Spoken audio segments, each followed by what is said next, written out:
We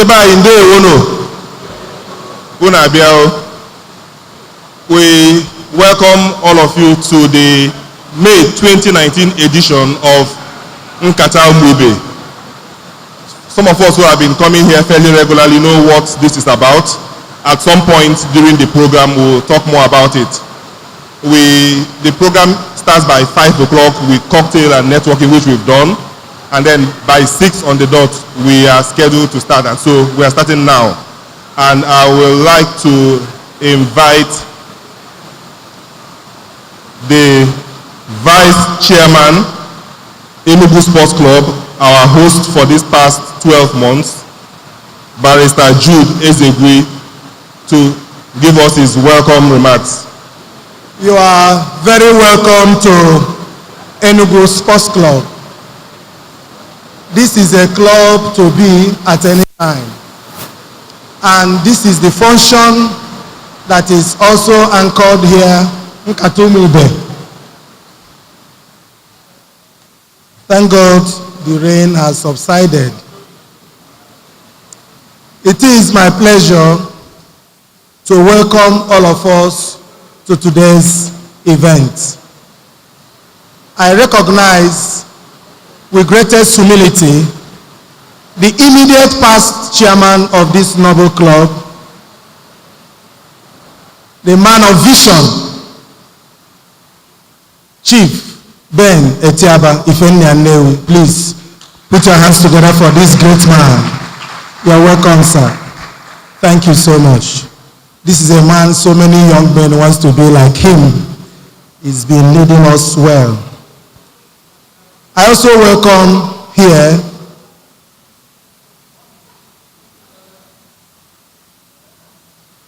our own person, Honorable Chijioke Edoga, Honorable Commissioner for Local Government. Please put your hands together.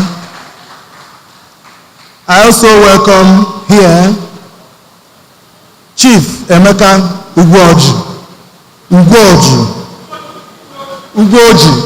Please put your hands together, Please, I'm sorry for the first pronunciation. You're welcome, sir. Thank you for gracing this occasion. I will not welcome the speaker today. Somebody will introduce him. But I have to very much with happiness welcome the better half, Mrs. Ferdinand, the wife of the speaker today. Please put your hands together for this man. Thank you so much. Madam, you are looking so nice this evening. You are welcome. Thank you. I welcome here one of the greatest men that we also pride ourselves with in Sports Club, Professor and Professor Mrs. Okonkwo, Professor Emeritus. Prof, you are welcome, sir. Professor Lena Okonkwo, thank you very much. So I want you to relax and enjoy the program.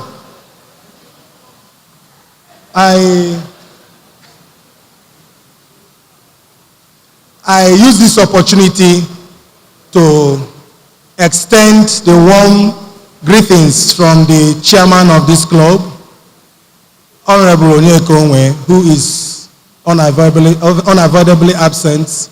He is burying his father today. And having said that, I recognize the members of the executive that are here present of this noble club. I also welcome Sam Emmet Mbelu. Please put your hands together for him. We also welcome Annie Helen Kemdelim. Put your hands together for her. Please, you are welcome to today's event. I can also cite an erudite professor of law, Professor Ray Sachala. You are welcome, sir, to today's event. Thank you very much. For a very, very warm welcome to this rainy day event. Some of us here know about Center for Memories. It was established in 2017 to be a repository of Igbo heritage, history, values. And I don't know how many of us have been there, actually. If you've been to Center for Memories, please, can you just raise your hand? Let's know those of us who have been there. Yeah, this is very encouraging. And I would like, if you have not been there, tomorrow, Saturday, just try and visit the place and see what some young Igbo men and women have put together to preserve the Igbo story, to preserve the Igbo narrative, to preserve Igbo memories. And this event is just one of the many events that the center organizes. This particular one actually puts words to the images and the crafts that you will see when you go to the center. But to tell us a bit more about that, I want to invite the program officer of the Center for Memories, Mrs. Akwabata Eze. A round of applause for her, please. Thank you so much. Good evening, everyone. Once again, you're welcome to NKATA Umibe. Just like Mr. Ode said, NKATA Umibe is just one of the many programs that the Center for Memories organizes in pursuance of its objective to preserve the culture and traditions and history of Ndigbo. So, like Patrick will always say, NKATA Umibe is for the adults, and we have something for the children, which we call Nzoko Mwaka. This happens every last Saturday of the month, where we gather our children, teach them the Igbo language, and we also tell them folk tales with the aim of imbibing those values that are fast leaving our society. And we also have our monthly book club, where we pick a book of an Igbo author, and we read and deliberate on it. This comes up every third Saturday of the month. So the one for May will be coming up on May 18th, and we'll be discussing Ifeoma Okoye's Men Without Ears. Aside that, we also have a children's library, the Center for Memories of Akwụkwọ Ụmụaka, proudly donated by Fidelity Bank. We thank all the donors that have been donating books thus far, and our doors are still open. Please, if you have any children's books that you would like to donate to the center, please, you can always meet me or any of my colleagues and donate the book so that we can continue imbibing and inculcating the love for reading in our children. Thank you for coming to this, for this program, and we wish that you have a lovely evening.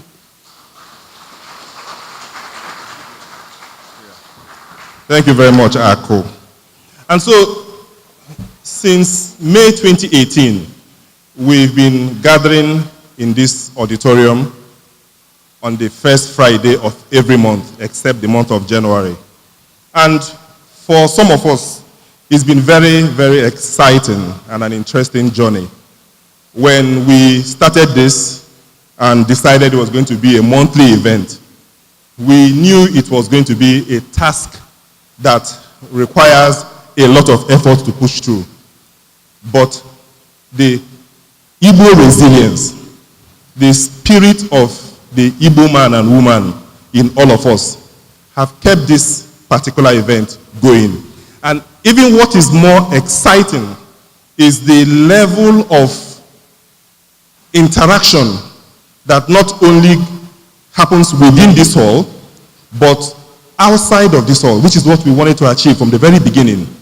On social media, we have been able to, through this event, shape narratives around subjects like values, around themes like the economy, around governance, around enterprise, around identity, language, all the different components that make and build a society. We intend to touch here, and in the last 12 months, we have been able to do that. And I think it is not going to be out of place if I ask that we should give ourselves a round of applause for sustaining this for the last 1 year. And we look forward to the next year with a lot of hope and confidence that we will do much more than we have done. We expect many more of our young people for whom this event was originally scripted to be part of this, not just to participate, but we want to use this opportunity to also call out for volunteers and partners to deliver this event is not an easy task. So we need volunteers from among you, partners in the area of communication, organization of this event, fundraising. In any way you have a skill that, or a passion that you can contribute to make sure that this is not only sustained, but it keeps getting better every month. The very first edition had Professor Chidi Odinkalo, and he set us on a very, very fiery note with a topic, Igbo Ekunye, lessons from post-war recovery in Southeast Nigeria. I don't know who was here for that very first one. Can we have those who are here? Oh, that's very good. And we can all remember what he reminded us. You know, after the war, we had the 3 R's: rehabilitation, reconciliation, and reconstruction. But Professor Odinkalo came up with another set of 3 R's, which had one very interesting one: Rangers. The role that Rangers International Football Club played in post-war recovery came to life on that day. The next month, we hosted Professor Oke Ndibe, and his topic that month of June was Echi Diime, Ndi Igbo, and the parable of the snail. And those of us who know Professor Ndibe, as a storyteller, he told his story in a way that only Oke Ndibe can tell that story. Again, I want to ask, who amongst us here was on that second event? Very good. In July, we hosted Dr. Okeke Chukwu MNI, and his topic was Njindo Omegene, Foundations of an Igbo Rebirth. And he asked a very poignant question. Onye mmanya na Igbo ọ na-aza akwa akwụlụ? I guess we all know the answer. And then, just the next month, the young and erudite poet of global recognition was standing here, Dike Chukwumerije. And he led the conversation on Jideofo, politics of conscience and ideology. And what was exciting for me about that particular event, not just the number of young people that came, but the distances they traveled to come. I remember when we were moderating the interactive session and we were about rounding up, one young man at the back wanted to speak, or wanted to ask a question. And I told him that, no, we're about rounding up. And he looked me straight into the eyes and said, I came all the way from Umbise for this event. I must speak. And without saying a word, I gave him the microphone. So DK was very, very profound that day. And in September, we had the big one, the leader of the Igbos worldwide, was our distinguished speaker, Chief John Onyeangwodo. And he spoke on Ifeji Malu Igbo. And like I will always remind us, he's the only speaker we have had so far that did not include an English subtitle to his topic. It had to be so as the leader of the Igbos. October, we had our very first female speaker, a young BBC journalist, Chika Odua. And her own presentation started with some bit of drama. I don't know how many of us were here that day. She had some bit of drama. She came with some a man and a woman dressed in pure Igbo cultural attire. And she was very dramatic in the way she started her presentation. And the topic she spoke on was Nkiruka Azubuike. The future is supreme, but there is strength in the past. So you see the kind of things we have had to discuss here have been very, very profound. You know, sometimes when we announce our speakers, the messages we get around the topics are very, very encouraging. No. Mana if I bunkata nkatu mwibe. My first thing is this. I am so delighted to see so many young people here today. Let us not forget that the reason why this whole thing started is because we wanted our young people to know that they have a heritage. We have a proud legacy. And because when I say young, maybe I'm looking at, say, 50, 45 and below, 42 and below. In the last 45 years, the way things have gone, some people have not known that we had days of glory. And many times you see people that are ashamed of their Igbo-ness. And yet we tell them the giraffe can never become a monkey. What we are, we are. One equal temple of heroic hearts, made weak by time and faith, but strong in will, to seek, to strive, to find, and not to yield. Our topic today is Nkemjika, harnessing our human capital. When Patrick asked me for a topic, I suggested this topic. But I was hoping that Naga Atwalia, unfortunately for me, he went forward with it. So by the time I changed my mind of what I wanted to talk about, we already had accepted this. Ferdinand, ana si Nkemjika. Onye agatoro etu asa atwali Igbo. You are tempted to feel that it's a boast. Sometimes in discussing it, you are compelled to talk to your strength. And that is not the message you want to give Nigeria. Harnessing your human capital for what? Now, there are those that say that there is an urgent need to harness our human capital. In recent times, we have had threats. Anytime when we're in anytime when we're crisis, or maybe until we find a Cindy Igbo, obunu nemeronka, wakolu nebunu na, onobre, pack and go. Even as late as last week, in Computer Village, they appointed a market head, and they told Igbos that if you think that electronics is not a commodity, move.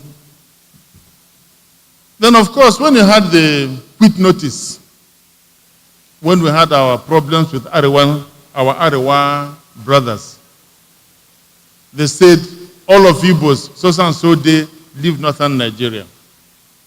So you see that Onworo Karoga, without having reason to think, at least in the mind on Ilo, can they find a member? Isn't it time we began to go home?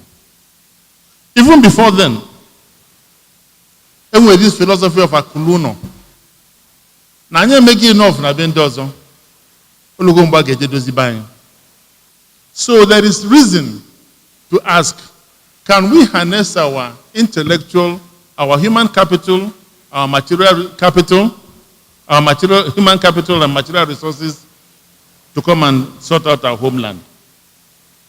If we can do it, we need a proud Igbo land. We need it to be relevant in the scheme of things. We need it because that is where we are secure. So there is need to talk about harnessing our human capital.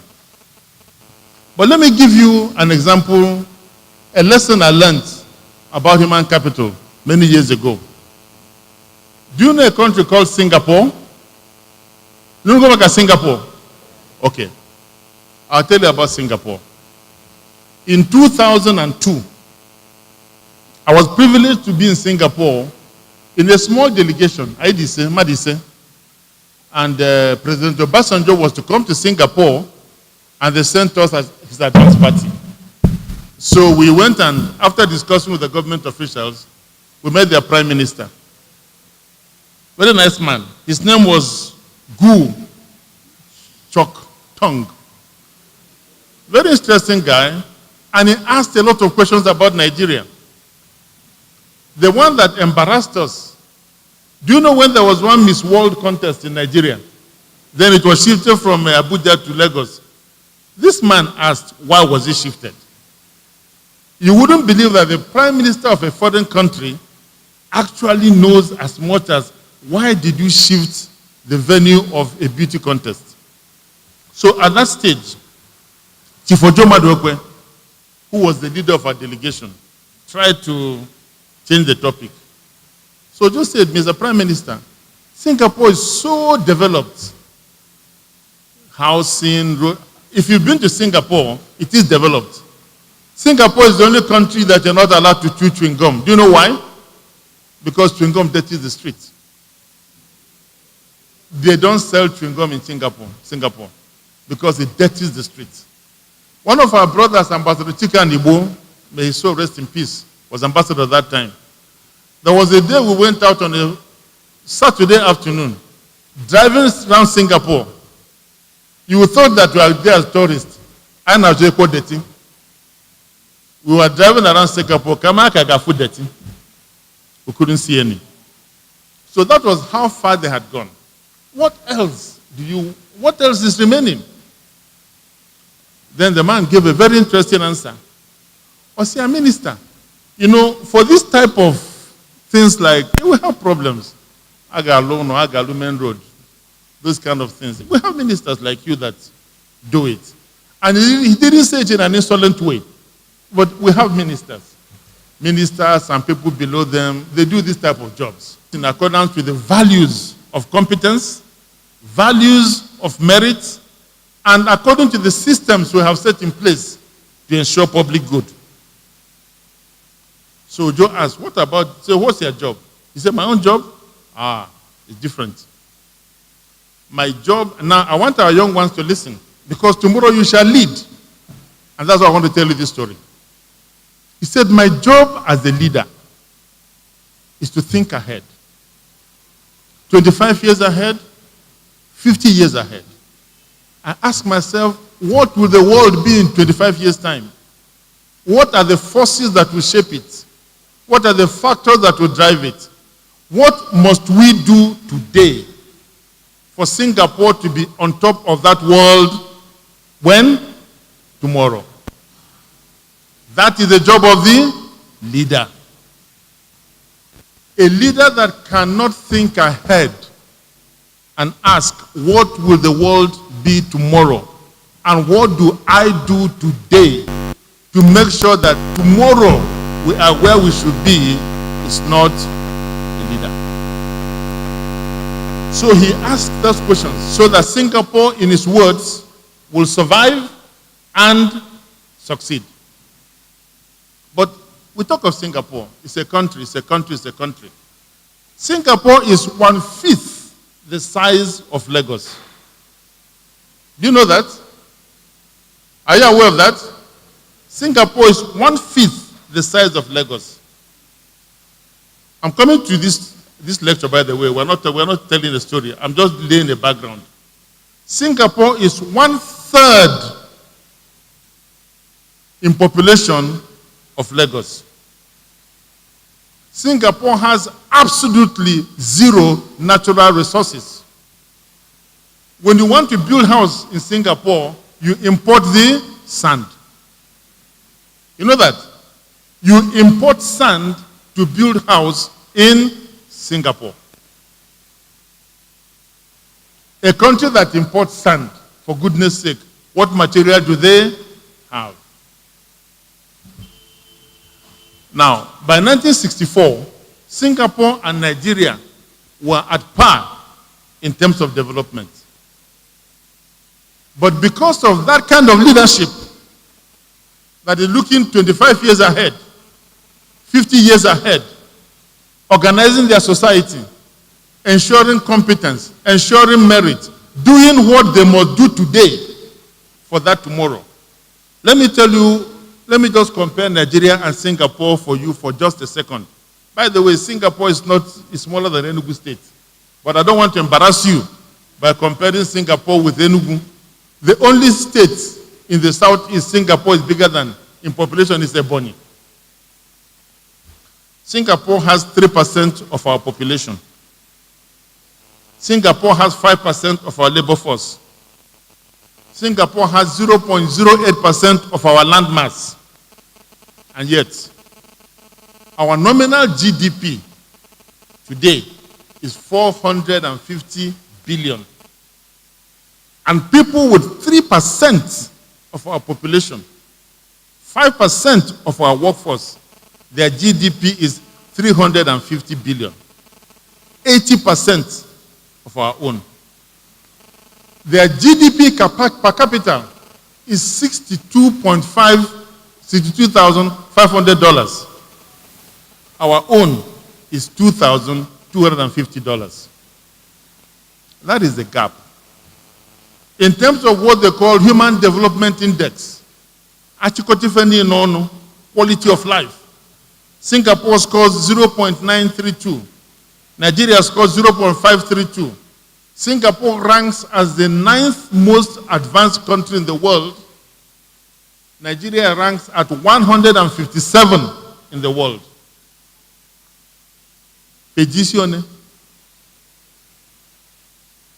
Now, there is a story, I didn't write this bit because I don't want to and I really wish it's not on record. During that visit, Enugu State Cultural Troupe was in Singapore because Nwanyi was ambassador. So the big deal was our cultural troupe came to Singapore. And we went to their Singapore Polytechnics where their students were learning, developing exploding diagrams. Is there any student of engineering here? Do you know what I call exploding diagram? You are? Okay. Now, these guys were developing the exploding diagram for the engine of a ship. They use it to teach their sailors what the engine of a ship is like. And it's the students that develop it. So they took me into their simulation room to see them develop these exploding diagrams. Then we came out on the quadrangle. And my wonderful brothers from Enugu were there wearing raffia and dancing traditional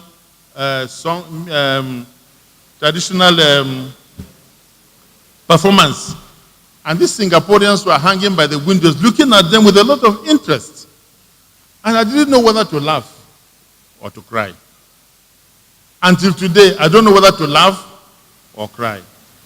And I've always asked myself, those two age mates, the boy that is doing the exploding diagram for me, and the boy from Enugu that is dancing at Chilogu, where are they now? One of them is earning $2,250 per annum. Another person is earning how much? It's $2,000. That is the difference. It begins and ends with human development. It begins and ends with human capital. The lesson we learn is 4. Number 1, nations that succeed today are those that have planned yesterday. And those that will succeed tomorrow are those that have planned when? Today. Number 2, something as basic as award of contract for road, for housing, should not concern a leader. Ada Aguifa has achievements. And I'll later tell you, today, Anna Luaka is a performer. He's a performing councillor. He's a performing chairman. Anna Agunye Road. Before this lecture is over, I will give you the achievement of a performer, and I will not count a road. These things don't count. But the most important thing is this. No matter okay? So, our topic today is this. Madu Kejiaka. Let us harness our human capital to succeed and survive. My brothers and sisters, the young ones here, you have 40, 50 years ahead of you. Tonight, I want you to ask yourself, do you have an idea of what Nigeria will look like 25 years from now? If you don't, I'll tell you a few things down the road. Are you prepared for 25 years from today? Are you thinking of 25 years from today? What is the action you are taking today? When I see our kids burning out time in drinking joints, taking bets on what doesn't concern them, breaking their heart that the weather in London is cold, I just know that they are not yet ready for 25 years' time. But this is not Singapore. This is Nigeria. Eh? So what is it we have to consider in Nigeria if we are planning for 25 years. The first is this. Singapore is an agile state. Nigeria is a fragile state. Did you hear me? One is agile. The other one is fragile. Now, I didn't invent these things. If you go to your Wikipedia, there are standard indicators of state fragility. A fragile state is different from a failed state. On the index of failing states, Nigeria ranks 14th. That is, there are only 13 countries that are probably more likely to collapse than ourselves. But like we say in Nigeria, it will not happen in Jesus, whatever I know. Now, a fragile state has low national cohesion. So when you think 25 years down the road, I want you to know what will change. Low national cohesion, widening insecurity, a fractionalized elite, national and subnational, persistent group grievances, uneven economic development, in some cases, decline, human flight, brain drain. The authority and legitimacy of state is questioned by insurgents and sometimes by militants. The public services are dysfunctional and inefficient. Human rights and rule of law is not guaranteed. It is often negated. Demographic pressures. Large populations are either refugees or internally displaced. But that's the world they're going to live in. So the next thing is this. Second fact is this. Do you know what is called DAWN? D-A-W-N initiative? Development Agenda of Western Nigeria. It is a properly established organization where our brothers in the Southwest are saying, listen, before the shit hits the fan, let's come together and do something about our future. You know about Pandev? You know about Arawa Research Group? So, Adas yo chinti. Nagini mel? No say so. All right. So, we are talking about our human capital. What is our human capital? Kedifa ejibulu mmadu. Kedifa ejibulu Igbo. It is the totality of our traits, what we know, our talents, our skills, our ability, our experience, our intelligence, our training, our judgment, our wisdom, possessed individually or collectively. That's our human capital. There are other forms of capital. I'm including what you call symbolic capital. When you talk of symbolic capital, the older ones will remember something like 1979, when Nanyukuzi put an Ogaze election. And when this Simba may win, okay? But the whole Igbo nation followed him. He knew he would not win.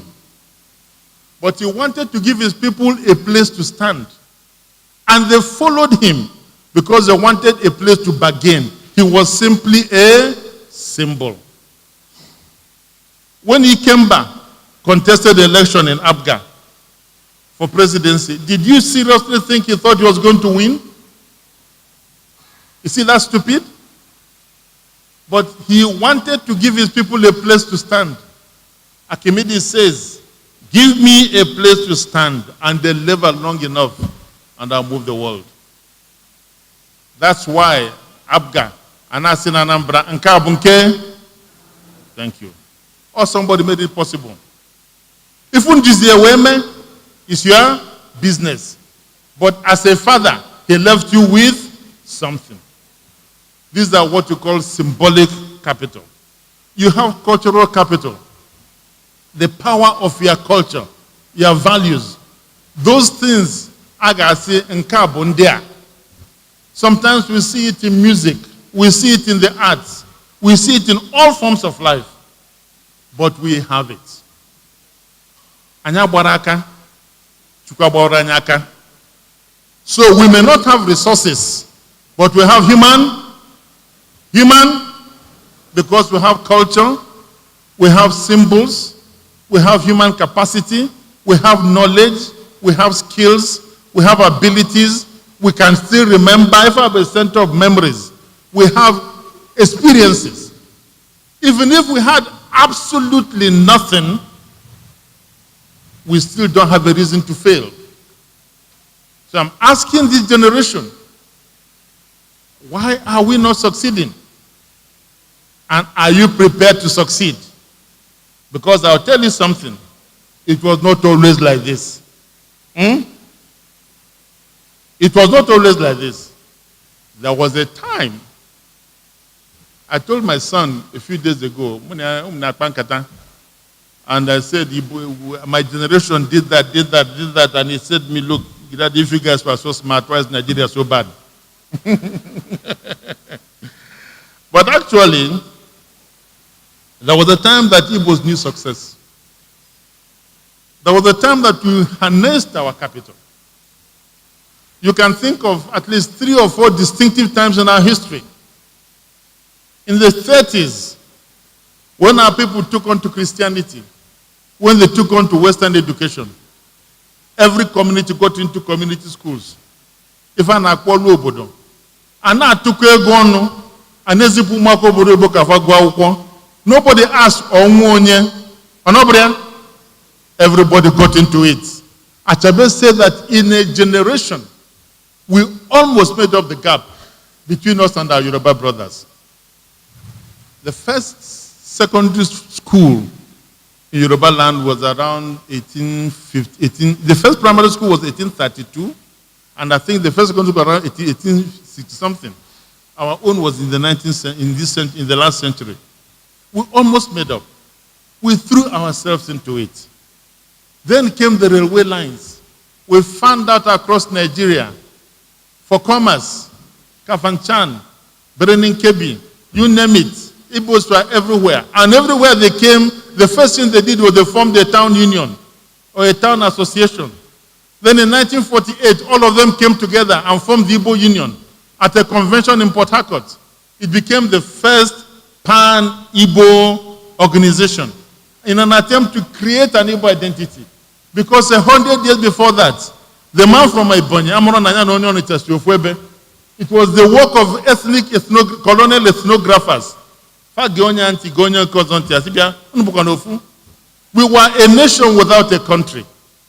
Unlike some people that say we have a country without a nation, we were a nation without a country. So that is why it's important. No matter what happens, don't destroy those things that hold you together. Because our identity is still work in progress.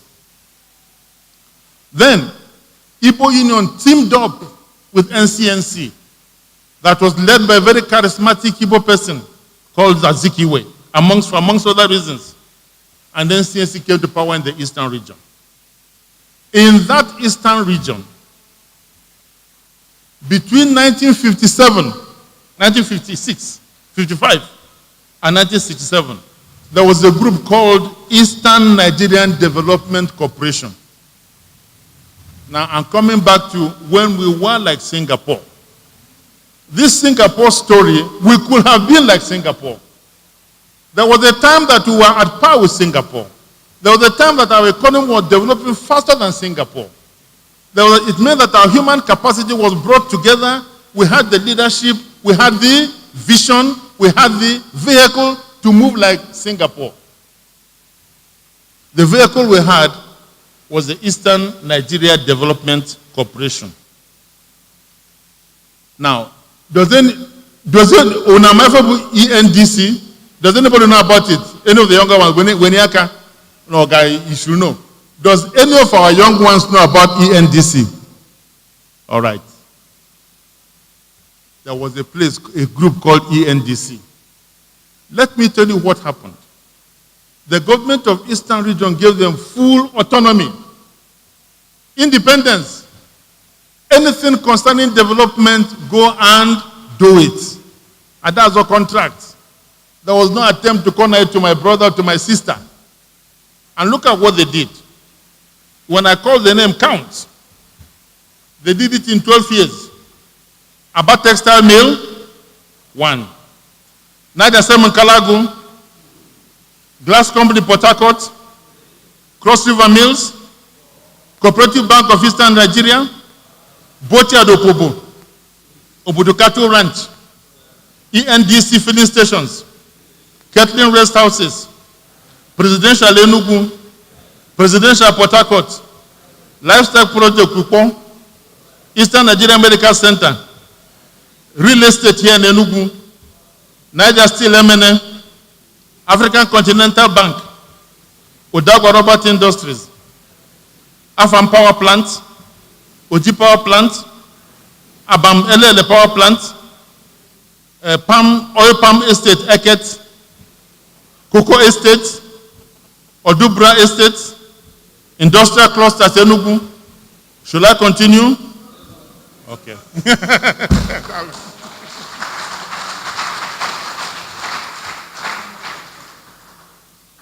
That was what we did. We're not always like this. Did I count a road? Did I count Niger Bridge? Did I count University of Nigeria? But those things are there. These are what our fathers did. Always remember it. You have a proud and ancient heritage. Don't let anybody tell you that a giraffe is a monkey. It can't happen. You are born tall, walk tall. But unfortunately, there came the war. There was state creation. So this thing was scattered between the states of the region. And ENDC died. So if you want to know where we parted ways with Singapore, it was when ENDC died. And if you want to join road again with Singapore, you have to find something like ENDC. So that we don't have our children running around looking for jobs. So the war ended. And there was a protracted period of what you may call neglect. This thing we now call marginalization is not a baptismal name, it's a confirmation name. What it was called in those days was the politics of federal neglect. It was later, as we learned more grammar, it was enough also marginalization. And when it looked like it would work, they claim marginalized, or lose your meaning. But let me tell you what it did. It denied us one voice. Because we did not know how to respond to it. Somebody told me, Ferdinand, don't go and read from the book of Lamentations. We are now in the book of Revelation. So I'm going to end this chapter on lamentation by telling you why there was a marginalization. And I don't want to blame this government or any government, so I'm going to give you figures that are old. What has changed? 8 years ago, Aki Kenga, one of the Igbo think tanks, did a study. There is a group called PPAC, Presidential Policy Advisory Committee, that studied 12,000 federal government projects and reported on their status. Out of the total number of those projects, the percentage cited in the Southeast was 2.1%. Did you hear me? 2.1%. The money voted for roads, the percentage passing the Southeast was 1.1%. For electrical works and power projects, 1.0%. For dams, boreholes, 8.6%. For agri projects and allied projects, 2.8%. Educational institution projects, 1.6%. Headquarters of federal government establishments, 6.6%. Non-ministerial establishments, 1.4%. That is the War Museum in Omar here and the River Basin Authority in Owerri. Commercial ventures, 2.2%. That was the coal corporation, moribund and now gone.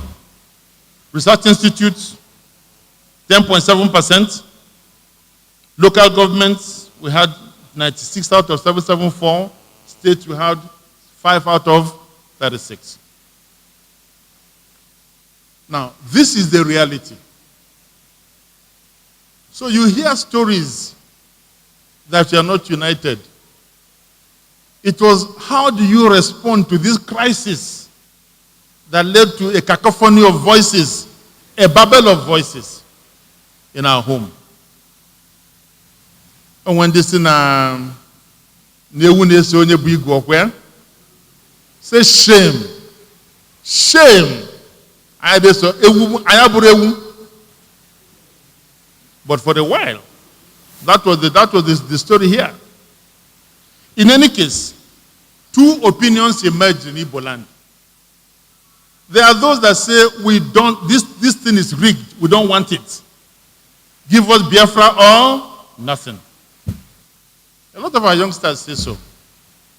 Some of us don't agree. We say no. Let us stay here in Nigeria, join hands with others, and try to build an equitable society. So there are two groups. Now, within the second group, there are two more groups. There are those that say, restructure Nigeria. If we restructure Nigeria, we shall become a group unto ourselves. We can take care of our own matter. We can take our fate into our hands. And for them, there is a document called the Kweme Declaration that we went and did in Oka. And for some people, it is so passionate about it that anything we can do to push forward restructuring, they say, do it. My brother Joe was here last week, and I don't want to talk about it. I think Joe doesn't understand some of the things that happen in our politics. But so be it. There's another group that says, listen, we don't know what this restructuring is. We don't agree with it. It will take time. It's difficult to achieve. Why don't we just work within the existing framework and look for the presidency, and look for the vice presidency, and look for whatever? Another group says, listen, whether you are chasing restructuring or now you're not chasing restructuring, don't be outside the room that decisions are being made.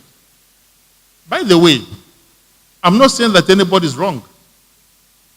All of those things are valid positions.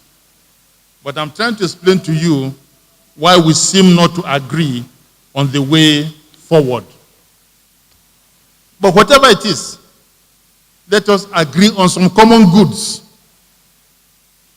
If we get those common goods, wherever you are, pursue them.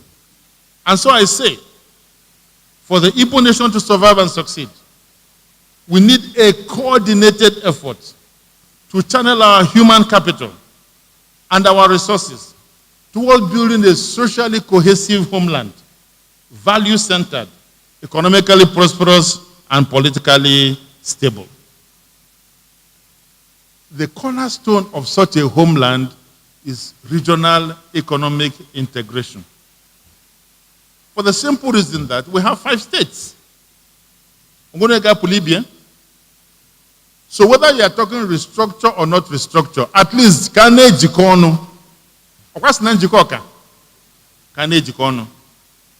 regional economic integration. Now, because of the way those states were created, with Ndami, Nachifa, the state governments never came together to say, let us pursue it.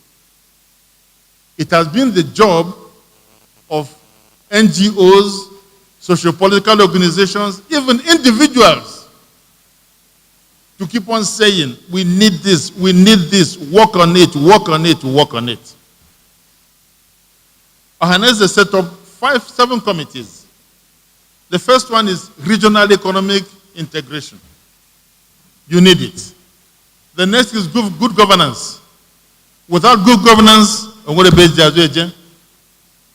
the Singapore man that spends his night looking into the future, like a fortune teller, he said that his ministers and subordinates act in conformity with due process. Then we need domestic and international networking. We are dispersed around the world. That is our strength. We must bring our people together. Then we need to develop human and social capital. We set up a committee on restructuring and self-determination. They are the ones that told us we don't have to break our head about it. Onyenanke. And then, of course, a committee on legal matters and fundraising. The most important thing is this. This is just proposals. But the most important of that is regional integration. But let me not give the impression, no Haneze Buzo will be different. Before then, there was yet another effort to form what was called Southeast Economic Commission. Are you following my logic? There has to be a vehicle. I will land soon, but I want to build a logic. We have done it before. I've established that. We have challenges.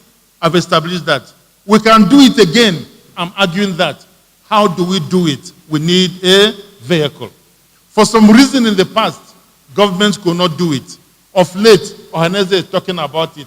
Before then, individuals, so, there was a forum on industrial clusters held in Enugu in 2006. And they said that despite the high human capital we have, you guys can work in factories anywhere, but there's no factory for you to work here at home. What is the purpose of having high-skilled human beings that can work in any factory when there's no factory here for them to work in? So they said that there was poor industrial development in the Southeast because of lack of coordinated institutional and infrastructural development planning. Between 2007 and 2015, a group called African Institute for Applied Economics then there was an interim committee, steering committee, headed by a gentleman called Engineer Sir Chris Okoye. Do you know him? Have you heard about him? Sir, please, can you just stand up, sir? Please.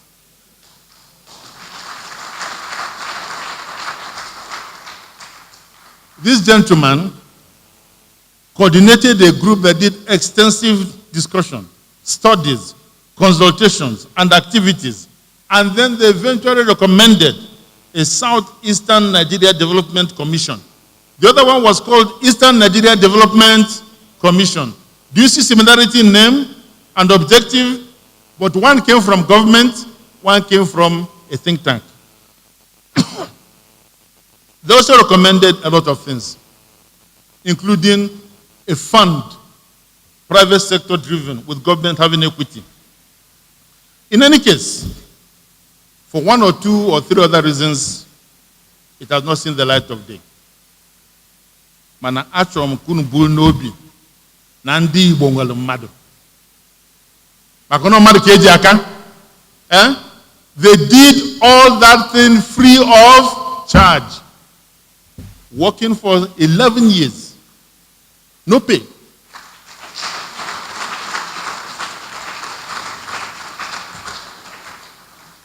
They're not the only ones. There's another group called Southeast Regional Economic Development Company, headed by Professor Batin Naji. You know him. Pursuing almost the same objectives. They want investments in infrastructure, power, agriculture, project finance, healthcare, industries, and security in the Southeast. Then there was one that was equally ambitious. South-South, Southeast professionals. Have you heard about it? Now this one is South-South, Southeast. They went as far as doing a development agenda, 20-year. The Singaporeans are doing 25, they did 20-year developmental agenda. They held summits in Asaba, summits in Port Harcourt, sensitization sessions in Umuahia, Enugu, Oka. The man that was their chairman is here. Please receive and say hello to Chief Emeku Goju, Emeka Kuloto.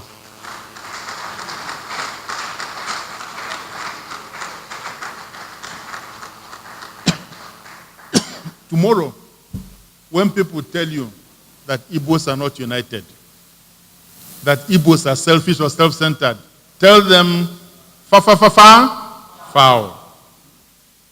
I hope you're not bringing that to me. No, no, please don't. Because I have a story. We shall get to the end of this story soon, but there has to be a sequence.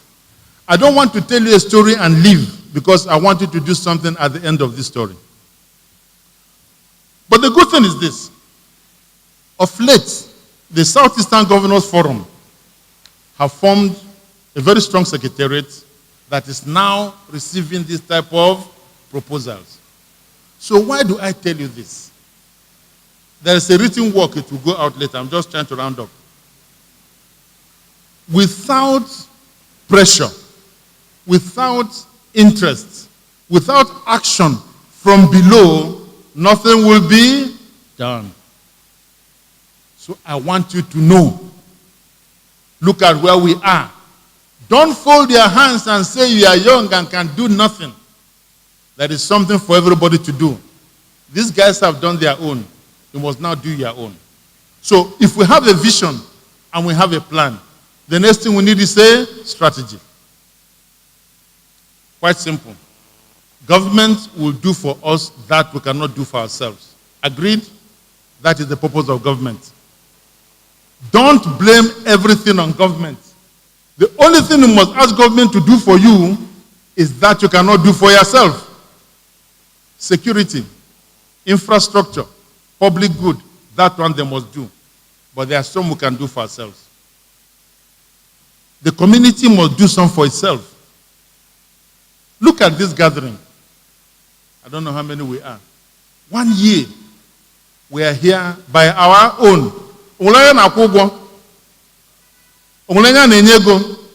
This is not the rally where you say mobilization. My brother there, Hyacinth Tungu, is a former local government chairman and a friend from the 70s. If they are told, bring 10 buses, and then for mobilization for 10 buses of people, you are doing your own, and you are going to do even more. Because many are called, but few are chosen. There is something for us to do as a community. There is something for us to do as individuals. As individuals, we must seek excellence. Excellence. You must train and retrain. We must not accept mediocrity. We must not lie down and be rolled over by problems. We must go the extra mile. There are character traits of people that succeed.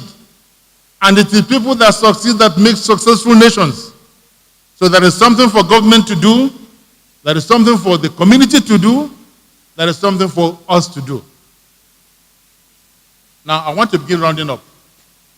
I'm assuming, by God's grace, that with this new interest from our government, we shall have a framework to pursue development so that as our fathers did it, it can happen in our own lifetime so that you can have life plenty and abundant. But there are 3 issues I want to talk about before I round up. Silent threats. Silent threats. Have you heard of desertification in northern Nigeria? Have you? Does it concern us? Obasaline? Let me tell you how. The desert is encroaching the southern part of the country at a rate of 0.6 kilometers per annum. Every year, we lose 350,000 hectares of arable land, about 3,500 square kilometers of land, about the size of Lagos is lost every year. And when nothing is done about it, in 25 years, we shall lose 87,500 square kilometers of land. That is the equivalent of 2.5 times the size of the Southeast. It has implications for food security. But most of all, it has implications in terms of human displacement. Today, in all our farmlands, and when they never when Amanda, yes. In 25 years' time, they are going to become their own settlement. Have you thought about that? Odokavanana, they are going nowhere. So you must open up your mind that the desert that is shrinking in the north is creating a new neighbor for you at home. A new neighbor. Brothers and sisters, learn to love your neighbors because you got new ones. Winston Churchill wrote an article about the French colonies some years ago. And he joked that the only thing they had that was worthwhile was Lake Chad. And even that, he said, was shrinking.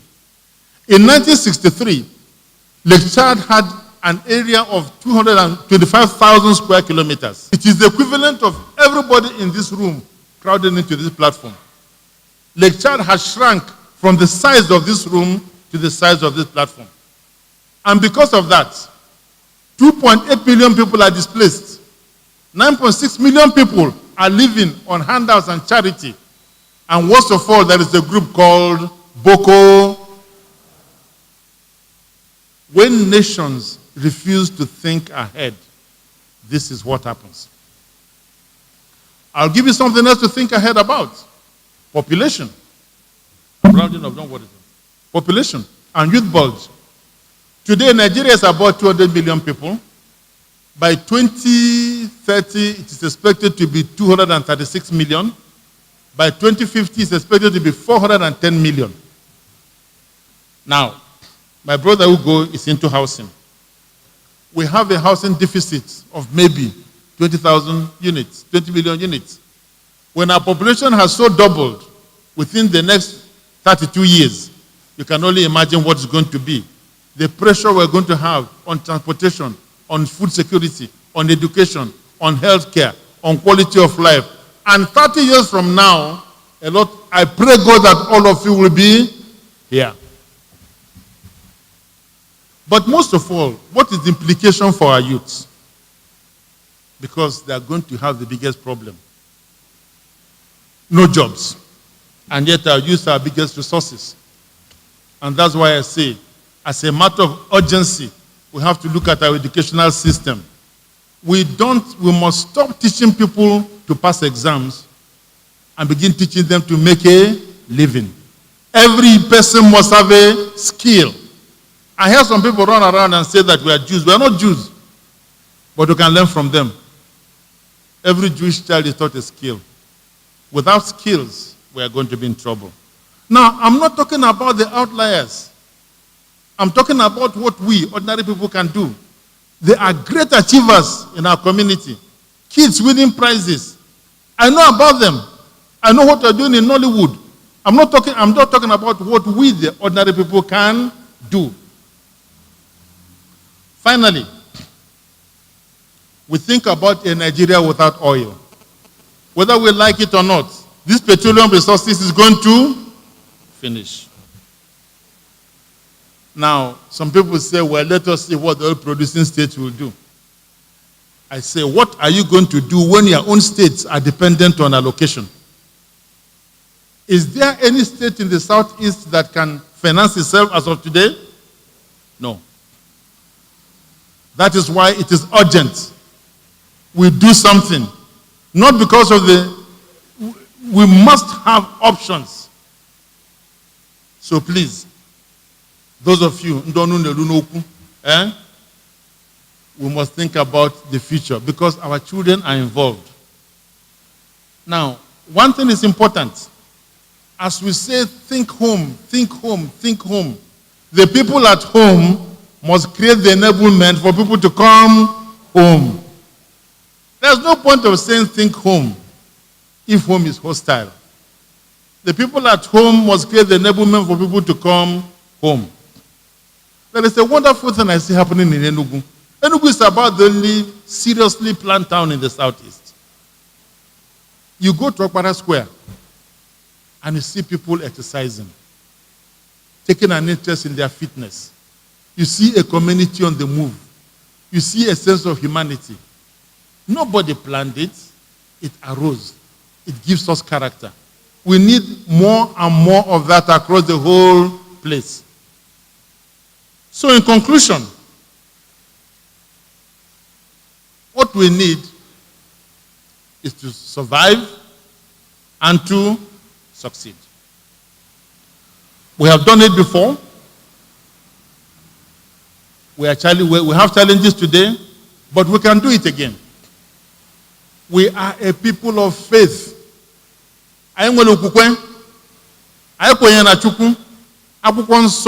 Matthew 20, chapter 22, verse 32 says, I am the God of Abraham, the God of Isaac, the God of Jacob. But Jesus said, he is not the God of the dead, but the living. Isn't it contradictory? No, it's not. He is the God of our fathers.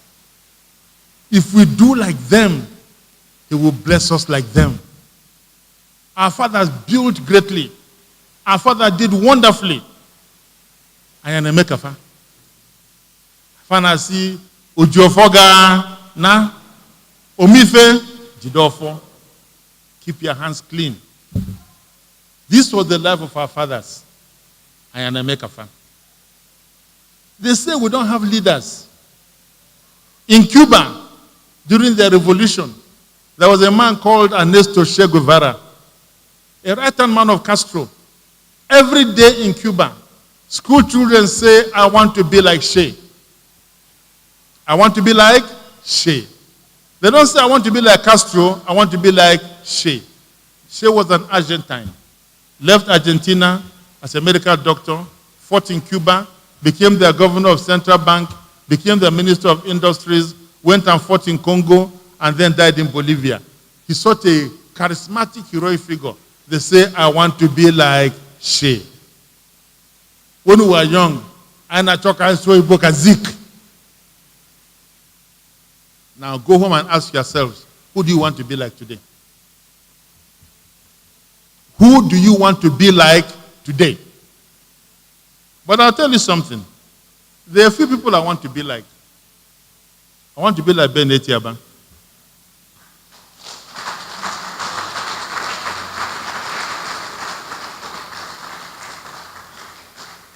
Because he made a difference. I want to be like Nana and Mude.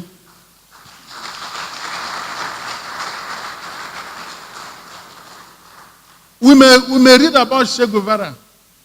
We may know about Zik. But there are people here that we can be like. People that are selfless.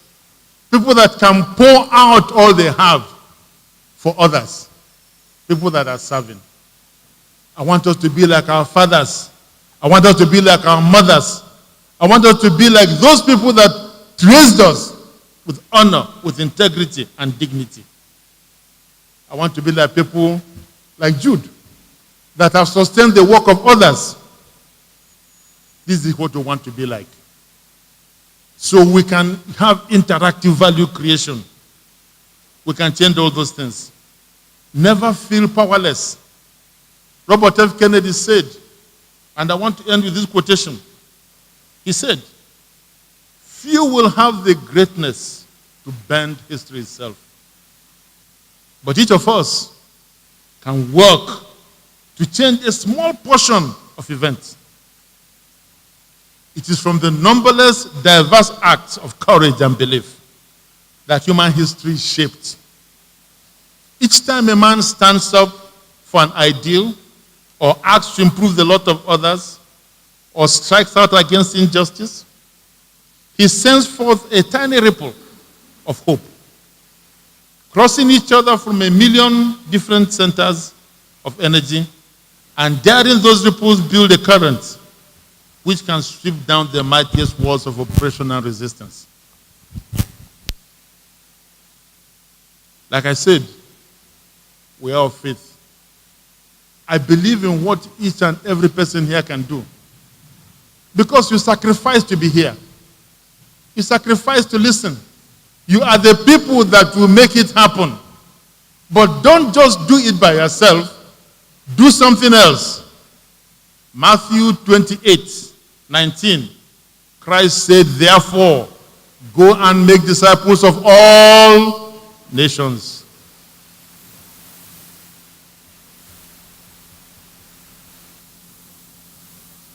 Aga kalaka adiri ngwulo. Okunu aga kalaka adiri ngwulo. Dalum.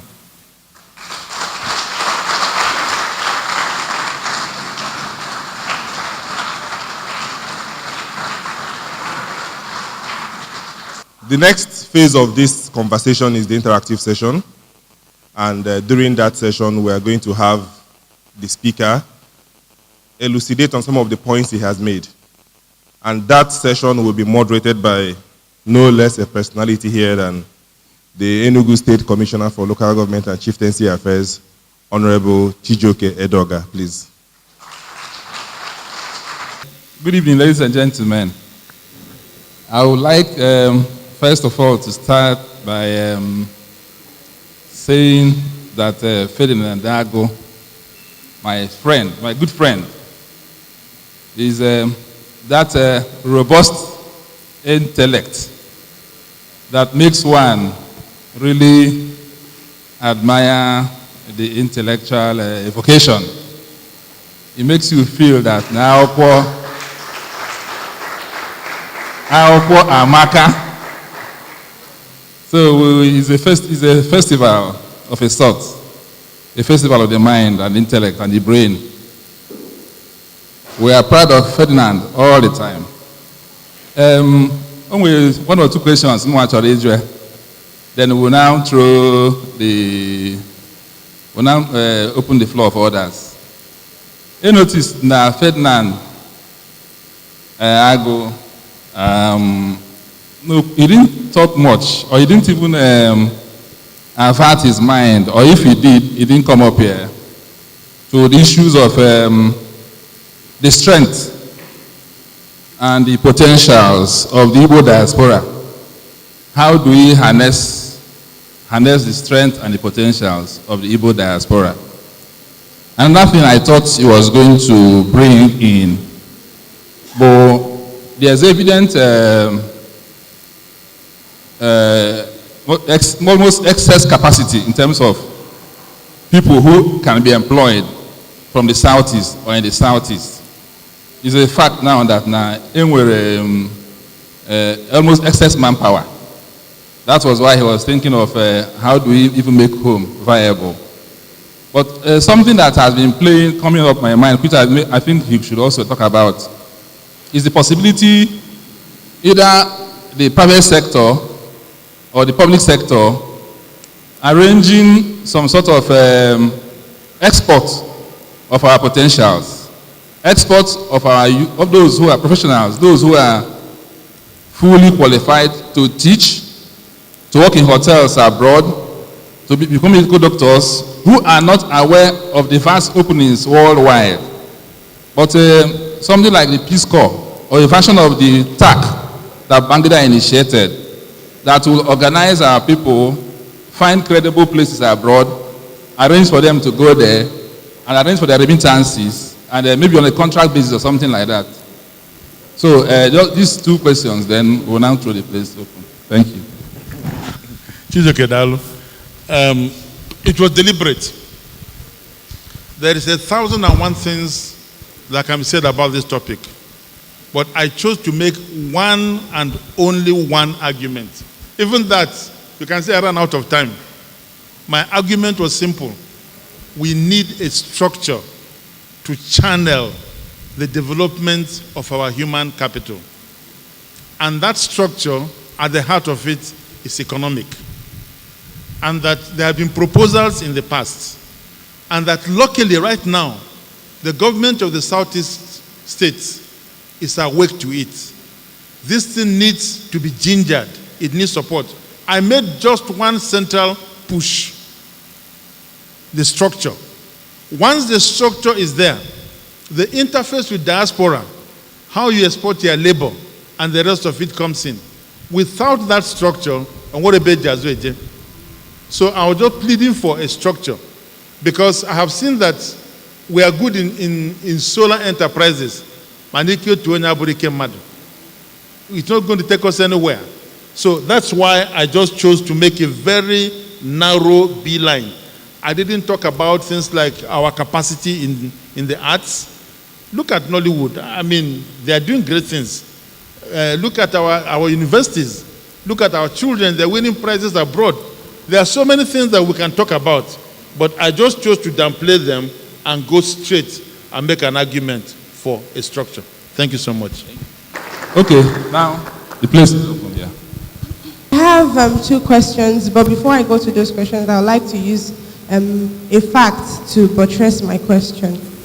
The research that has been done has proved that in 2018, the remittance in diaspora was about $25.1 billion, and our remittance from oil was about $16.8 billion, and our capital budget was about $6.7 billion, which means that the level of human capital remittance was higher than the level of oil remittances, just like he said. But now my problem becomes the fact that most of the people in diaspora, their human capital development are being invested in by the government of the diaspora. Most times, a research shows that 80% of the Nigerian graduates is unemployable. So the fact that we have young people that are graduating, that are ready to work, doesn't mean that they are really ready for the job market. Now we have a government that insists that paying salaries for school teachers is an achievement. Now when you think paying salaries is an achievement, what becomes of the mind of the young child in school who is not going to compete at par with their colleagues in diaspora, just like you were saying, the Singaporean youths who were building systems for the mechanics in their country, and our youths that were dancing at Ilogo. It still happens here. Our youths go to the government house to dance at Ilogo. What happens to the investment in human capital in our country if our government is not ready to even partner with the young people? Because as a young person, I own a tech company in Enugu, and I've been to the government in the issue of human capital development for our secondary school students. And the comment was, so long as we pay salaries, we have done our best. How do we tackle this issue? Sir, my name is Aneke Kingsley. Sir, as you make a case that it should have the commission, please, I want to know, what is the Southeast Governors Forum Commission? What, as in actual action, have they taken to make sure that these things are working in Southeast? Thank you. My name is Chukwubuka Wanko, and my question goes like this. I've been following the trends of things that have been happening around the world, and most especially my case study starts from MIT in the States. And now I look at a whole lot of universities in the East especially, and the only outstanding university in the East here is UNN, to be precise. Now, we have a technological university, the only technological university in Nigeria, in Owerri. And I graduated from there actually. But the truth is that the standard of everything in Futo is very, very substandard for a school that is actually rolling around that it has its prowess in technology. But neither of his students has ever built anything successful. And now my question is this. Why is it that some organizations in the East don't invest in the educations of our youth? Because when you look at the youth that just comes out of school from the East here, you see that somebody boy for 5 years, or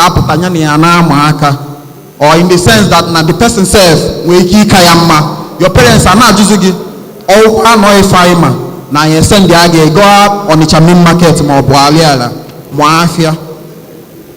that's the predicament of the youths now in the East. And now, either we don't do that, we end up... Can we just take these first 3 questions, if you don't mind?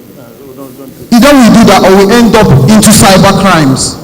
So what is actually the... Okay, what is actually the problems that why organizations in the East here cannot help our youth to develop. Thank you very much. Good evening. I'm Felix Obiechina. I want to look at skilled labor. When I say skilled labor, I'm not really talking of things that are quite big in terms of skills. I'm talking of the laborers, the bricklayers, and co. I had this encounter earlier last year. I observed the building construction going on, and they had to bring in Togo people from Benin Republic. They came with children that were around 10, 11 years, and I got angry with the person that brought them. Why? Now, why I ask this is, when the roofing started, they brought the same set of people. By that I mean people from outside this area. Now we have a University of Technology here, and I want to go to something as simple as, say, mechanic, the people we take our cars to for repair. Why is it that these universities don't take students there to learn the basics of what they are actually studying in practical? Why don't we look at things from that fundamental angle? That's basically my question, and I think it would help if we consider that. Maybe someone can answer the question on what the Governors Forum do. Okay. Professor Simon Atwaya, somebody here asked us about what the Governors Forum are doing. Governors Forum is doing with regards to some of the issues raised here. I hope you don't mind, you would just maybe brief us, give us an insight into what you are doing. I know you are doing a lot. I know what you are doing, but... Good evening, everybody. First of all, let me apologize. I arrived a little late. I was distracted by the rain, and I tried to make sure I get here. The second point is to congratulate the organizers of NKATA Umibe for bringing a big fish like Chief Ferdinand. Thank you, Ferdie, for coming. I'm sure he had the appropriate introduction, so I don't need to go there. But to the question, specifically, it talked about what the Governors Forum is doing against the background of a Southeast Development Commission. I think I heard, if I'm correct. I think the fact that the Governors Forum was set up in the first place is a realization of the urgent need for the Southeast to come together for regional integration. And when I mean regional integration, it incorporates the development of the Southeast from an economic perspective. Yes, to take the question on them. True, the governors are members of political parties, but when they come to their meetings and they talk about the Southeast, they don't bother about their political party. And that is why we have, in the past 4 years, we have APGA, we have the Anambra political party, that's the Ebele, APGA. Then we have APC in Imo. We have PDP in Abia, in Enugu, and in Ebonyi. So I think that there's agreement at that level for the advancement of the Southeast. What they are doing is that they chose 6 thematic areas for development of the Southeast: in agriculture, in infrastructure, in education, in health, in development of our media. And when we come to infrastructure, they identified roads, they identified rail and gas pipeline and power. All these are on board.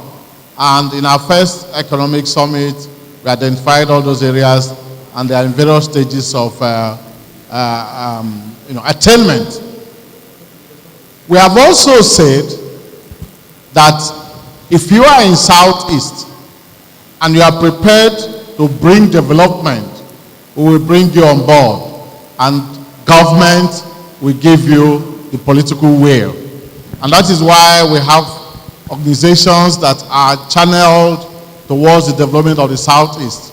We have Senec, and I'm happy Engineer Chris is here. It's one of the organizations that we're using as a vehicle for the development of Southeast. We have several other bonds. We have Seredec and others. Now, to the question, I believe that the Southeast Governors Forum and the Southeast Development Commission, when it comes on board, they're not mutually exclusive. So they can move together.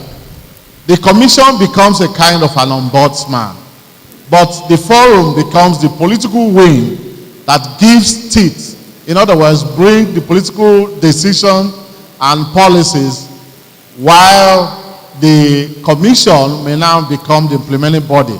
They also develop policies and all that. So I think that the people of the Southeast and the governors or leaders, they are thinking seriously about our people. They are worried about our development, and they are pursuing our route to development. Now, if you look at, I don't want to go there, but prior to the IPOB, there were issues that would have affected the Southeast. The governor stood up and tried to bring some sense and some reason. As I speak to you, there's a conference underway between government of the Southeast, the private, organized private sector, and the police. Because statistics have shown in recent reports that in no other part of Nigeria than the Southeast do we have the several number of roadblocks by policemen on the road. So, and there's a recent report that more than 300 million in terms of extortion from people of the Southeast. And government is thinking with the organized private sector to bring both the hierarchy of the police in the Southeast zone for a conversation like this.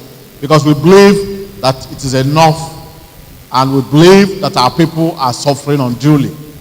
There are several things that they are doing. The second Niger Bridge, for instance, was an outgrowth of the complaints and agitation and engagement of the governors of the Southeast with the federal government. And I can tell you that it was not until last year, September 2018, that the contract for second Niger Bridge was signed. Over the years, we've had our second Niger Bridge, but there was no contract. It was not until September last year that that contract was signed, but it was not done without the Southeast Governors Forum crying loud and clear that federal government have abandoned the Southeast. We know that our roads are still bad, but it is work in progress. Thank you. Something tells me that Engineer Chris Okoye,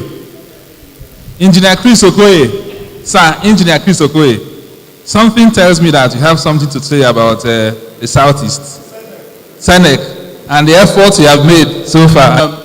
Let me thank you very much, Mr. Moderator. Let me also join in congratulating my friend, Ferdinand.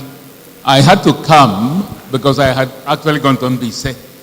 I wasn't quite sure I was going to come back here, but I had to abandon what I was doing in NBC to obviously be here because of the importance I attached to the presentation. And I'm not sure that I found myself obviously enriched by what you have said. But in order to underpin the major contribution you have made here today, there was a merit award lecture which was given by a very distinguished geographer, professor that taught at University of Ibadan many years ago. And that's my name, Professor Mobo Gunje. And he delivered a lecture in which he talked about doing first, Nigeria test case. And the major thrust of his paper was that as long as Nigeria continued to do last thing first, so long will Nigeria remain in a cyclical motion rather than a linear motion. And he ended the lecture by saying, what is the first thing first? And of course, he left it for researchers to then continue to inquire into that first thing first. And I want to believe, therefore, that the first thing first, of course, is that we have all come to know that without institutions and systems, most countries have failed. And I think that's the point that you have driven home, that we need institutions and systems to be able to drive any human development effort. And of course, the next is the human being. People are the key in any development effort. And therefore, I want to agree with you that what we have been missing, or what I like to call the missing link, is that we present lectures every day, we make contributions everywhere, but at the end, we lack that capacity to define the fundamental foundation that will give us that path of sustainable growth and development. And I think that's what you've done today, that we need to agree that without a platform for driving development, all we are doing is moving in circles and not having a linear motion. And I thank you. Obvious now, I need the systems, I need the institutions, I need the platforms. I think the major questions have been taken, leaving the question of standard of our universities and the need for our people to invest in education, which I believe is true. Most of the universities are now in the Southwest, and everybody goes there. Covenant, BEST, all this and all that. The second one is the issue of skilled labor from Lome, Togo, etc. And universities that don't emphasize practical knowledge. So those are two outstanding issues, which I think our beloved lecturer may just want to say a few things on. Thank you. Please, let me just stand up. Now, if you don't mind, I wouldn't. You want to say something? Yeah, I'm about to answer it. Now, if you don't mind, I'll take the three questions together. The truth is this. Yes, our universities have very serious challenges of standards. When Samegu was a minister, he did what he called a roadmap to education. And they actually drilled down what were the gaps in our system. These gaps are known. But I think what I want you to think about is this. We often think that education will give us a milk coupon for tomorrow. Am I correct? Education will give you a weapon to fight poverty. Today, in Nigeria, anywhere in the world, education does not give a meal coupon. What education gives you is a tool to fight through tomorrow's world. Why? Because even abroad, they are complaining about the nature of their own education. The changes in technology are frightful. In your lifetime, do you know about artificial intelligence? Have you been following it very well? Now, any job that is repetitive you can use technology to take it out. What is an ATM? What does ATM mean? Automatic teller machine. We used to go to the bank to see a teller. A machine is doing it. I can talk of 1,001 things that technology is changing. And there will be more technological discoveries in the next 25 years than we've had in every year before now. That's the amazing thing about life. So even the education you have, you must train and retrain. Train and retrain. I'm an architect by training, by the way. Okay? Nobody taught me to come and stand on this rostrum and discuss these issues. Along life's journey, I have to train and retrain myself. And after a while, I'm going to atrophy. Then you're going to kick in. What you know today, I didn't know at your age.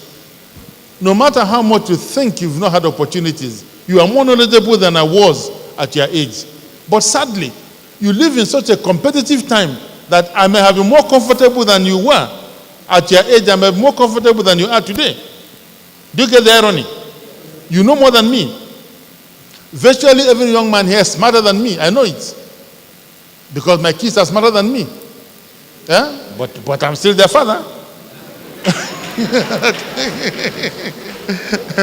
So what I'm going to tell you is this. If your curriculum is lacking in the practical, fill it up for yourself. Today,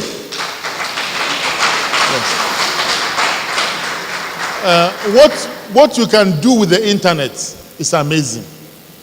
Anything on earth worth knowing, you can find in the internet. So don't worry whether your school is a school of technology and has not taken you to a mechanic's place. My mother is here. Now, when I was in the university, they used to have these carburetor engines. And she had a mechanic called Casimir. And I remember one holiday I went to Casimir. I said, Casimir, I want to spend time with you and learn about being a mechanic. Now, for him, it was, wow, what does that mean? But I used to go to Casimir's place and ask questions. You know, I'm going to put engine. I don't know now. Eh? But in those days, I had an engine. A boot engine, they jack up the car. They bring it down. They pieces it. But now, because the engines are sealed, all those generations of mechanics have gone out of business. But we had to learn it because you are driving your parents' car. Sometimes you don't have enough fuel. You know, it hangs up. You got to know what's happening. So what I'm saying is that a lot of the knowledge you need, go out and get it. Now, as for our governors that pay salaries and say that they have achieved something, I have no answer to it. You should answer that question. Don't ask me. Because, Animude, please come. This guy is the person that brought us here together. Eh? Where's my sister? Those, come. You're asking how? Come. You know, everybody that is here, these are the two people that have brought us together.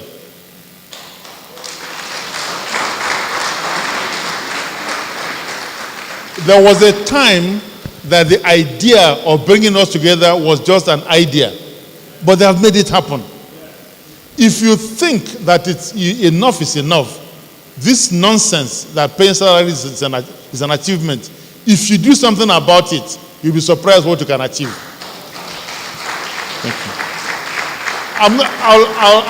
I'll end with a story, just a story, because I think we should be rounding up. When I was a student, there was a day in Enugu campus, I met a guy called Godwin Jidemma. May his soul rest in perfect peace. And he hinted to me that Enugu State students don't like this idea of scholarship. We would rather have bursary. And that other schools have a group called National Union of Anambra State Students, and we don't have any in Enugu campus. And, you know, we just entered a taxi to the gate. It was 20 kobo then. The idea kept on resonating in my head. Because, hey, supposing I'm not lucky to get a scholarship, the scholarship might be like 1,000 naira. But bursary is for everybody. So I went to Kenyatta and bought cardboard architecture students use for their model. I bought 10 cardboards. I came to my room and I wrote a notice calling Enugu State students for a meeting on the 5th of December that year in Aki Piazza. I didn't discuss with anybody. Just put it, come for a meeting in Aki Piazza. And they came to Aki Piazza and we said that we don't want scholarship, we want bursary. To cut a long story short, my colleagues were kind enough to elect me president of the National Union of Anambra State Students in Enugu campus. Now, 10 days later at Oka, there was a national convention. Actually, within 12 days of putting that cardboard, I was National Secretary of National Union of Anambra State Students. And by God's grace, Within 7 months in that office, we had bursary of 300 naira for 11,056 unemployed students across the country. Now, why I tell the story is that I was lucky, maybe I was the right man at the right place. But I want to encourage you, do something about your ideas. Don't complain, do something. And you can make a difference. Thank you. Nana, two questions. Thank you very much. I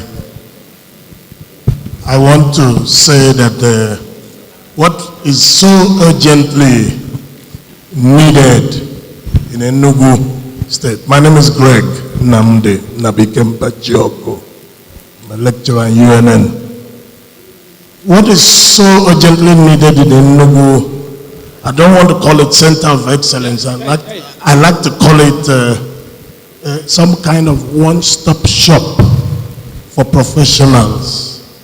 If I'm a jazz musician, I want to come into the capital of Igbo land, and without asking anybody, I want to know where all jazz musicians converge.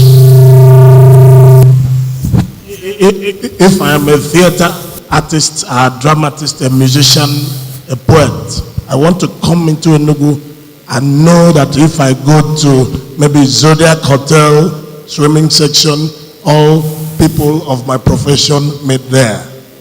We don't have that anymore. In the past, we had, you could come into Enugu and you know one spot you will go to, and you meet everybody who has your kind of mindset. The Yorubas do it. Shoyinka was made by Bolaige. He started with Shoyinka and never left Shoyinka alone. And today, Shoyinka is making Yorubas all over the world. He gives you a note and you can be in any university anywhere in the world. We need mentors in Igbo land.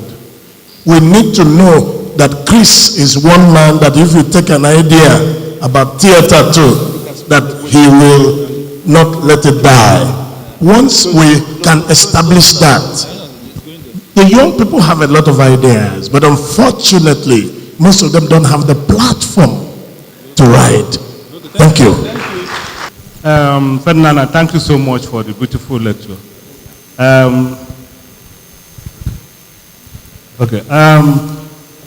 I feel we should also look at the issue of history in our school. Because for some of the things you've told us today about Singapore, about Eastern Nigerian Development Corporation, and so many things that's happened in the past, it's only people who are probably growing up within those periods that will know what is happening. Today in our schools, we don't have history any longer. And it's a big problem to us. I can't imagine any country developing without knowing about their past. If you don't know about your past, you can't talk about your present, you can't even talk about your future.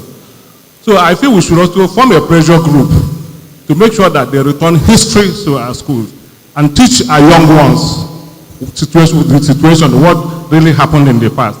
If you talk about Biafran War now, a lot of discussions is coming up because we don't have well-documented history about Biafran War. Many people don't know, the younger ones particularly. So we should also think about that too. How do we form a pressure group to reenact history in our schools? Thank you very much. If we have a structure, that is system and processes you've been talking about, will you be willing to be part of the team that will drive it? Will I? Everything you've said here, the missing link is a structure, Yes. a strategic roadmap. Yes.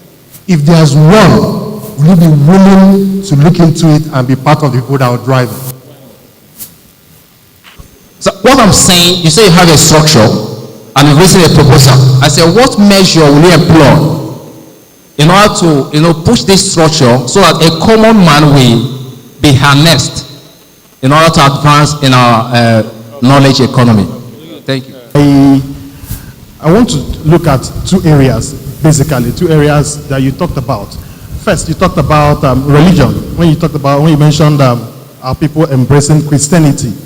And it struck me that today, we have a generation of preachers or ministers who would rather empower people by way of wealth creation, but prefer to live very, very flamboyant lifestyle, or buy private jets, exotic cars, and convert dilapidated warehouses into very magnificent churches and sit in that church to pray for jobs. That's one. Now, on the second side, you talked about industrial clusters. I don't want to, somebody has already talked about universities in the southwest, so I don't want to go there.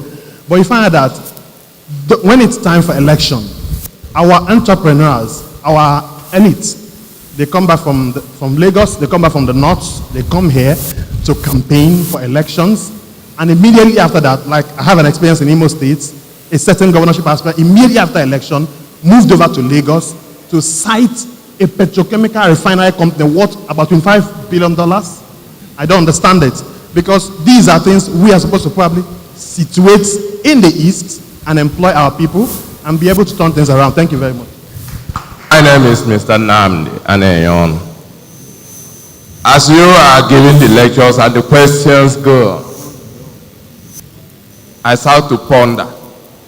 If all these things are done without some of our leaders, knowing that there is the need to develop the rail transportation, and if you are developing the rail transportation, and you are not talking about it going to the market, the biggest markets in West Africa, I wonder what we are doing. Then if you are developing the roads, what of the water transportation? We can reduce the rate of accident. And besides, we'll convey more goods than even the road. So I want our leaders to ponder on this. Thank you. 1 year and 6 months now, and I figured that a lot of our youths who are passionate about the Southeast and Enugu are not so developed, so enlightened, are not so equipped with what they need to develop here, the ones that are here. So is there a way that you guys could actually create a structure where we are mentored on the basics? Thank you. Mine is not a question, but one is a suggestion, the other one is a message I want to send to my daddy, Ben Motuaya. Please, Daddy, if you're listening, I would like you to take this message to governors, the Southeast Governors Forum. I love that, it's very interesting if they have such a thing. Please, if they can help us, the youth, and give us at least one industry within these 4 years in each of the Southeast states, one industry, we'll be very grateful. At least one will be technical, then others can be any other thing. One industry in each of the Southeast states. Then another one is, when the speaker was saying, he talked about Eastern Nigeria Development Commission, and we now have Southeast Development Commission that has been signed into be, and the Governors Forum. And you talked about structure. Now, I want to say, is there any way we can achieve this Eastern Nigeria Development Commission without that restructuring word? If there is any way, that's what we need, what we can. Let's see how we can do about it so that Southeast will be different from what we are seeing it today. I have a simple question. What we have on the board here talks in Igbo, Makanya Ta Nechi. What makes it impossible for history to be resurrected as a subject of importance in the schools in the Southeast? That's number one. Because it's only history, and properly projected history, that can address what we have on the board. That will tell the younger ones what was, what is today, and what you can think about tomorrow. That's first. Two, is the Igbo man actually undiplomatic? When they go into the three cardinal things that make up the structure of the Igbo man. Njepo, that is travel. Akonuche, which is wisdom. And accomplishment. This makes us as Igbo people to move out and explore. Is our undiplomatic nature stagnating our progress? Do we relate with others appropriately? Can we converse and keep our conversation to ourselves? And if so, why is it that for everything that affects us, we get to be dismembered before we step out of our rooms? Thank you very much. Okay, thank you. And the Southeast, or in Enugu to be specific, return of history to our schools. Two persons said that. Pastors who pray for jobs. Why do our entrepreneurs situate their companies in Lagos? Intermodal transportation, water transportation, road transportation, mentorship. Southeast Commission restructuring. Is the Igbo undiplomatic? Quite a mouthful. I have a pet idea why I think the Nigerian government is no longer interested in teaching history. It's a pet theory of my own. I don't know how it will stand, but you know, after the war, which it said we lost, the Igbos seized the high ground of the literary and historical and the academic part of the telling of that war, in a way that it shifted sympathies to our side. We didn't win the combat, but the war, we were about winning the intellectual aspect of that engagement, in the sense that Churchill said that history will be kind to me because I will write it. So Igbos were about converting or winning the intellectual aspect of that war. That's my own pet theory, and maybe Nigeria will not like that. So, Ferdinand, it's up to you. Thank you. Let me take them one by one. Okay. Yeah, the issue of a one-stop center in Enugu, I think it's overdue. And I think this is part of it, really, to bring a cultural life into this town. I really can't thank these people enough. It's part of it. It's not every day, you know, you're just somewhere and all this kind of stuff, you know. There has to be a place you do a bit better than that. But it's important. I think what you're saying is there a governance effort to promote it? What I probably say is that things work best when clusters like this advocate it. If Enugu state government tried to set up this thing, it couldn't have flown. That's just how it works. So the ones they can do, let them do. The ones they can't do, let's push on. That would be my answer to that. But I think it's long overdue.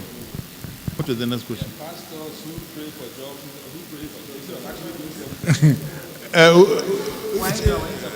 who told their companies in Lagos. We have a reverend here who is also an entrepreneur. Maybe you can take on the question of pastors that pray for jobs. Why do our entrepreneurs situate their companies in Lagos? But you know, the truth is that ultimately, infrastructure makes a difference.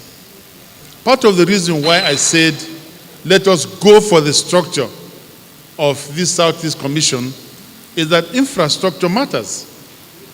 You know, a lot of people, if we have these common goods that we are talking about, rail, even if it's done by PPP, a ring road around the Southeast, good things. Initially, the cost must be high, but over time it will come down.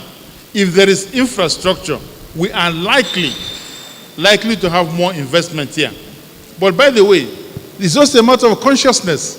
We people invest at home, even without infrastructure. Yeah. And that brings me to the point of we also need planned urbanization, right? but I mentioned it in my speech. I think that infrastructure is key. If there's infrastructure, maybe more and more of our people will come home. Infrastructure is key. Then what of the issue of return of our history to our schools? Anything on that? I think, well, I may not agree with you that we have won the battle of the story of the war, because the tragedy of Nigeria is that people speak only to themselves. We don't talk enough across to one another. If you had a group like this, maybe in Obombosho or Jos, they'll tell a different story. So I don't really know whether we won that war, but I know that we've held our ground in that war of ideas. But part of the big problem of Nigeria is the narrative of the Civil War. I just don't see how you can teach history without teaching the war. And I don't see how you can teach the war without really telling both sides of the story. But by the way, something is happening, and we shouldn't be too happy about it. Our brothers in the Middle Belt, our brothers in the North, our brothers in the South, that Southwest also, that came together and fought that war. It seems to me as if sometimes they fall apart, and they revisit the war they fought, and they ask, was it worth it? So maybe another generation will take a look at it. If I'm a Middle Belter today, I really wonder what I fought for. But that's another. Is the Igbo undiplomatic? The Igbo, are we undiplomatic as a matter of DNA? You know, there's a lot of negative stereotyping. All of us here, most of us here are Igbo. There will be some people here that are diplomatic and some that are not. But I want you to reject a priori negative classifications of yourself. You must have a positive self-image. Anybody say that you're diplomatic is not true. These are acquired traits. It's a matter of training. Nobody is born rude. Nobody is born honest. It is a matter of training.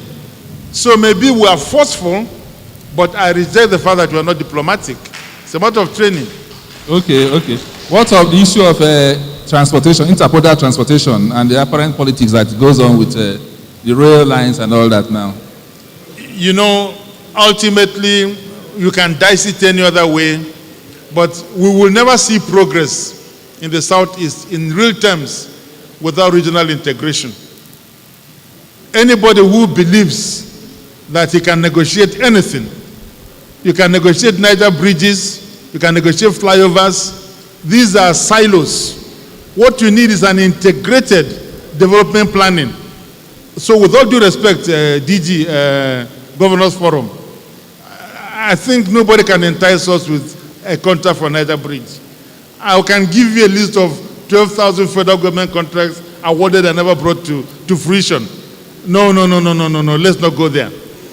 What will see us through is that ability to develop things for ourselves. If you believe for a day that somebody in Malumfashi, in Zonkua, in Saminaka is losing sleep because they have not built a bridge, there might be you should go and sleep yourself. It's not happening. Thank you. Thank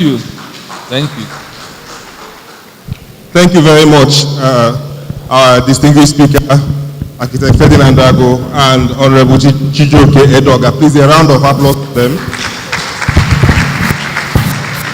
I know some of us would have liked to stay on for a longer conversation, but we are prisoners of our own time. And one of the values that the Center for Memories is pushing is to tear down this notion of African time and indiscipline in the management of time. So we committed ourselves that by 8 o'clock, this program should be over. And before I invite for the vote of thanks, I said something earlier when we started, and for those who were not here from the beginning, it's very important that you realize that the young men and women who established the Center for Memories, upon which we are hosting this event, need your encouragement, they need your support. So for those of you who do not know them, Ndidi Wuneli, her mom is here and her father is here too, Professor and Professor Mrs. Okonkwo, they are here.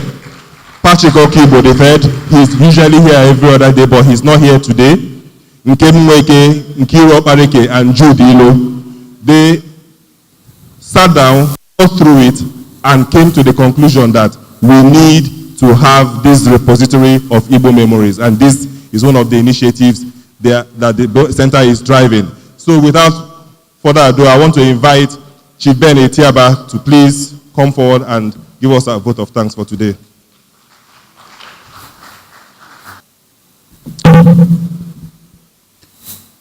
Good evening, ladies and gentlemen. After nearly 2.5 hours, it's coming to an end. Tonight, the reset button has been pressed, and it's been wonderful having the great Ferdinand as the guest speaker. Thank you so much for this series, and we look forward to seeing you once again the first Friday of June 2019. Thank you.